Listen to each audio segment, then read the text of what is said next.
Կովկասի բնության հիմնադրամն անժամկետ դադարեցնում է ֆինանսական աջակցությունը Խոսրովի արգելոցին։ Հիմնադրամը նման կտրուկ որոշում է կայացրել նոյեմբերի 23-ին մրցույթի միջոցով Գաբրիել Պողոսյանի Խոսրովի արգելոցի տնօրեն ընտրվելու կապակցությամբ։ Խոսրովի արգելոցի տնօրեն պետք է լինի մարդ, որ իսկապես Խոսրովի արգելոցը կպահպանի որպես Խոսրովի արգելոց։ Նա չի կարող կառավարել։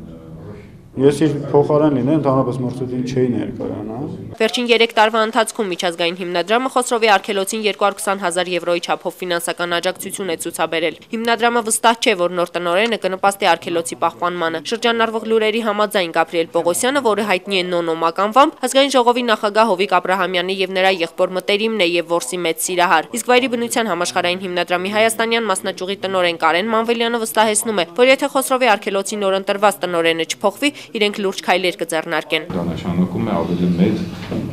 քանակությամբ դոնոր կազմակերպությունենք փորձենք ներգրավել։ Կարեն Մանվելյանի խոսքերով կառավարությունը Խոսրովի արգելոցի նկատմամբ կիրառած քաղաքականությունը կարող է կրկնել արգելավայրերի հանդեպ։ Իսկ միջազգային հիմնադրամները գումար վատնելու ցանկություն չունեն։ Խոսրովի արգելոցի нոր տնօրեն Գաբրիել Պողոսյանի հետ կապ հաստատելու մեր բոլոր ջանքերն ապարդյուն էին։ Համարը ժամանակավորապես անհասանելի է. This number is currently unreachable. Номер временно недоступен. Տաթևիկ Ազիզբեկյան, Կարեն Չիլինգարյան, IPFM։